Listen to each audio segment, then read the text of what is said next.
This channel does not promote any violent, harmful, or illegal activities. All content provided by this channel is meant for an educational purpose only.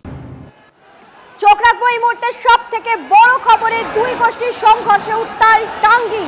মুখে কলকাতা দখলের হুঁশিয়ারি, ঘরে কোন্দল, লাঠি বাঁশ নিয়ে সংঘর্ষে জামাতের দুই গোষ্ঠী। সেই ছবি আপনারা দেখুন।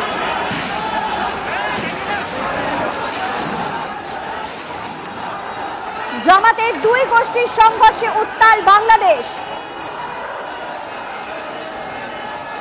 দুই ধর্মীয় গোষ্ঠীর সংঘর্ষে উত্তাল হয়ে ওঠে টাঙ্গী। মুখে কলকাতা দখলের হুঁশিয়ারি, লাঠি বাঁশ হাতে দুই গোষ্ঠী নেমে পড়েছে রাস্তায়। মুখে হুঁশিয়ারি দিচ্ছে কলকাতা দখল করবে। এমনই এক টুকরো ছবি আজ উঠে এলো টাঙ্গী থেকে। দুই গোষ্ঠী, জামাতের দুই গোষ্ঠী।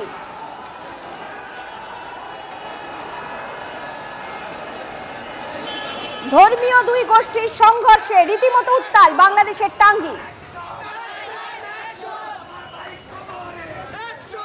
সুমন কল্যাণ আমাদের প্রতিনিধি রয়েছেন, আমরা শেষ কি খবর পাওয়া যাচ্ছে জানবো। সুমন, এই মুহূর্তে কি খবর পাওয়া যাচ্ছে, কি বক্তব্য তাদের? দেখো, এখন নিজেদের মধ্যে গন্ডগোল শুরু হয়ে গেছে। একটা মাঠের দখলকে কেন্দ্র করে এই যে জামাতের দুই গোষ্ঠী, এই দুই গোষ্ঠীর মধ্যে কিন্তু দ্বন্দ্ব শুরু হয়েছে। আর এই দ্বন্দ্বটা এতটাই যে রাস্তার উপরে উঠে এসে তারা লাঠি সোটা নিয়ে, বাঁশ নিয়ে একে অপরের উপর হামলা চালাচ্ছে। আর সেই হামলার জেরে আহত হয়েছেন প্রচুর মানুষ, এমনটাই আমরা জানতে পারছি। পাশাপাশি দেখো, রাস্তাঘাট সব বন্ধ হয়ে গেছে, গাড়ির উপর হামলা হয়েছে, রাস্তা বন্ধ করে তারা মিছিল নিয়ে যাচ্ছেন।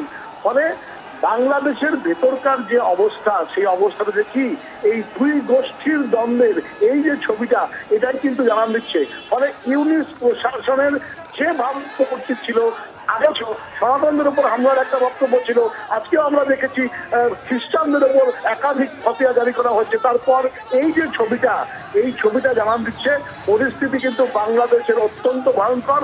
মৌলবাদ, একদম, তুমি পরিস্থিতিকে নজর রাখো। কথা বলছিলাম আমাদের প্রতিনিধি সুমন কল্যাণের সঙ্গে।